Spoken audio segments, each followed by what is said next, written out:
สบายดีพี่น้องสบายดียามเช้าสบายดีเบิดสุขูสุกคนมาเราเบิ่งสวนแตงโมอีกพี่น้องเอ้ย เป็นอะไรเนาะมักโมเอานี่แหละคือแตงโม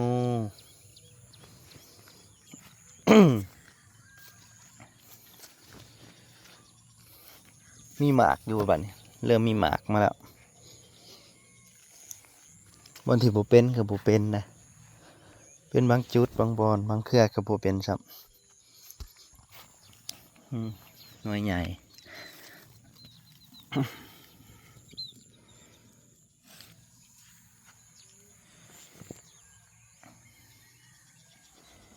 เป็นหมากปลาย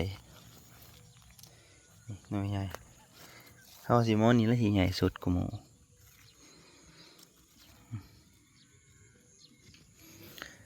ใหญ่สุดปะ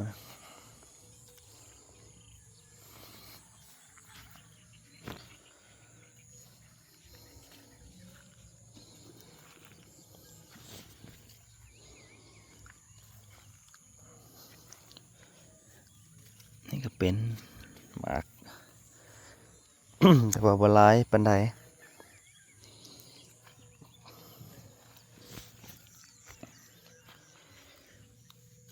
พันเมยาเนี่ยคนไม่ไปปลูกกับพันเมยาเพราะตามความจริงนะเอามาปลูกล่องเบิ่งซื่อแต่ขั้นบัวเลยบัดได้มันลูกใหญ่ลูกยาวนะพี่น้องขั้นปลูกถือสูตรมันนะที่ลูกใหญ่ลูกยาวเลย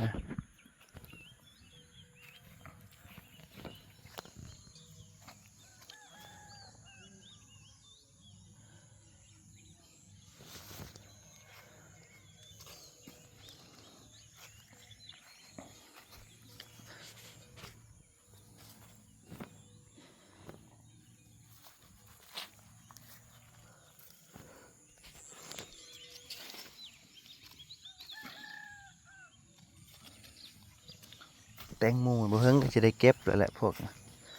รุ่นที่มันสุกแตงโมเขามันออกพร้อมกันเป็นหมากพร้อมกันอันนี้มันก็เลยตัวสุกนี่ตัวผมมีตัวหาก็ออกใหม่นะมันพร้อมกันใช่ป่ะเก็บปัดเดียว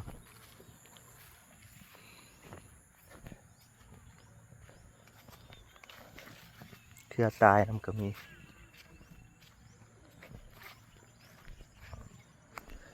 บนหายละลายๆนะเด้อ2 หายหนึ่ง2 หายน้อยๆแกนี่แกอันนั้นบ่ล่ะสูบน้ำใช่บ่ล่ะแท้นี่หน่อยบ่ใหญ่เท่าหน่อยน้อย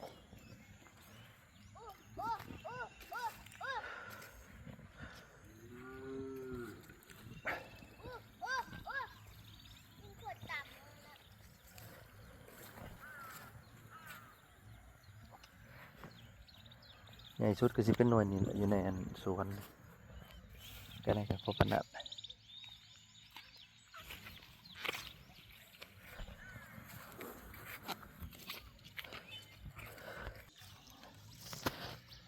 สวนแตงโมพี่น้องเอ้ยอย่างน้อยก็พอได้กินอยู่ดอกเล็กน้อยเอ้ย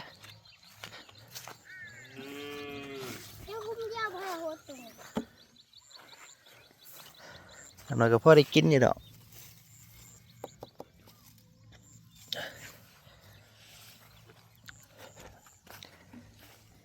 พอได้ขายขา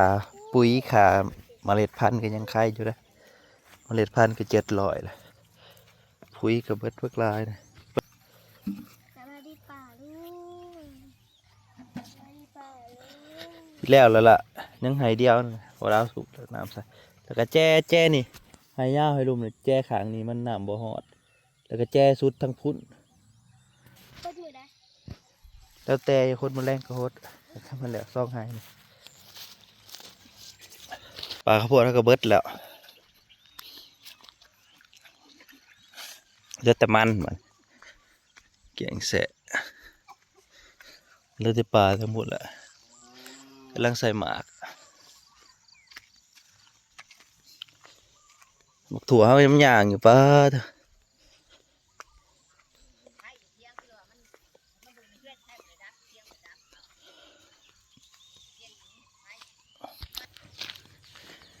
ว่านนี่สูบใส่หน่อไม้พี่น้องสมน้ำใส่หน่อไม้ว่านนี่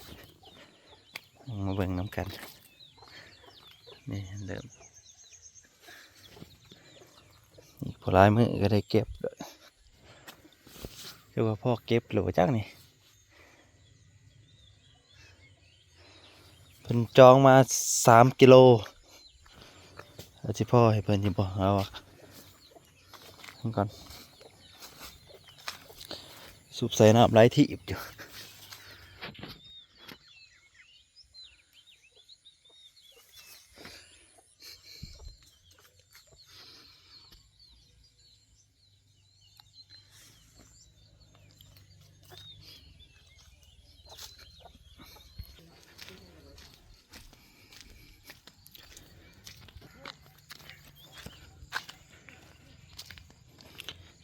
พักเข้าไปเลยเนาะพักเสริมติดเปิดได้พี่น้องไงพักเสริมติดเปิดปลูกเลยได้กินเลยยังโหด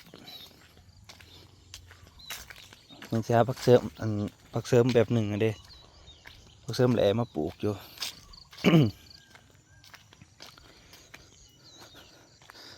ต้นหงเขาเป็นยังไงต้นน่ะรอดอยู่ต้นน่ะมันมากับดินแล้วมันหลดโบเหี่ยวเลย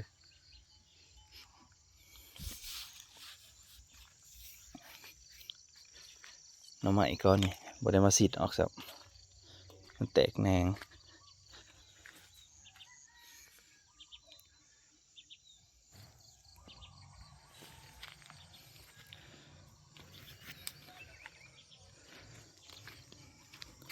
เบิ่งหมักถั่วพี่น้อย มึงดูเต็มอยู่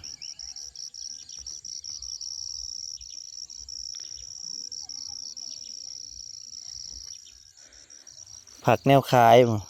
บัดแนวคายแล้วเดี๋ยวแต่มันบ่ทันไปขุดอ๋อพริกขาวพี่น้องเอาปลูกไว้พริกขาวเห็นมั้ยออกลูกออกแค่ออกหวานเลยเนี่ยต้นน้อยๆก็ได้ออกลูกดี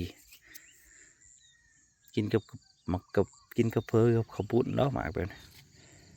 พริกขาวกี่ได้ปลูก3 ต้นและต้นหนึ่งเนี่ยมันอยู่ในนี่แหละเขาเจ้าถมดินมาละมันก็ได้เด้พริกขาวจะเป็นต้นมะเขือเบิดละต้นมะถั่ว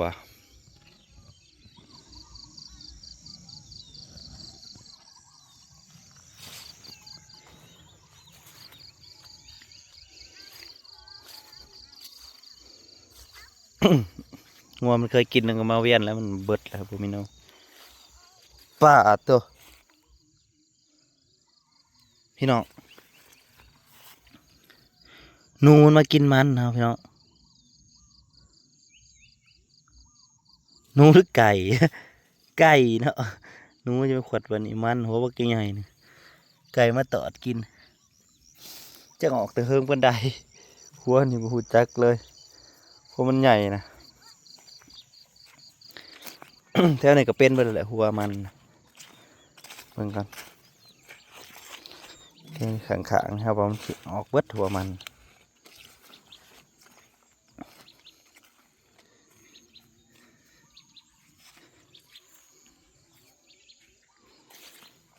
นก็หลายบ่ทันขุดซื่อๆ ปีนี้ก็ขอบคุณเบิดทุกคนที่อุดหนุนกระโพดซอยเนาะจนเบิดเลยพอได้ค่าน้ำค่ายังอยู่ได้ขอบคุณหลายๆอุดหนุนซอยเด้อรอบหนาทั้งนะแต่ว่ามันสิเป็นหมากพอได้ให้ขายบ่หรือจังใดแหละมันเป็นหมากเป็นหยังก็อุดหนุนซอยหน่อยเด้อพี่น้องกับมัน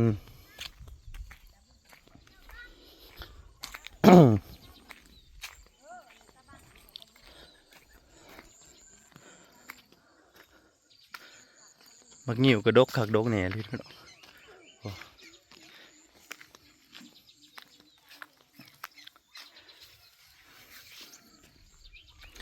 ถีชีวิต บ้านนอกมาหน้าเนาะนี่ก็จะได้เข้าในเมืองมาเลยก็ได้ช่วยๆจะไปในเมืองหน่อย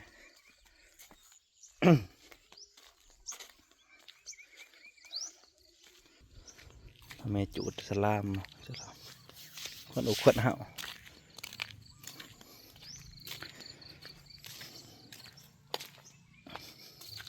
ตัวเป็นกำลังขึ้น บรรยากาศอยู่บ้านกลางทุ่งไม่หน่อยเลาะสวนแตงโมกับเห็นหมากไงมันอยู่กับสำนี้ก็มี กำลังใจแล้วล่ะพอได้เก็บพอได้ยังอยู่เล่งหน้ามันวันนี่รอเพิ่งน้องกัน พอกันใหม่ได้อพี่น้องสบายดี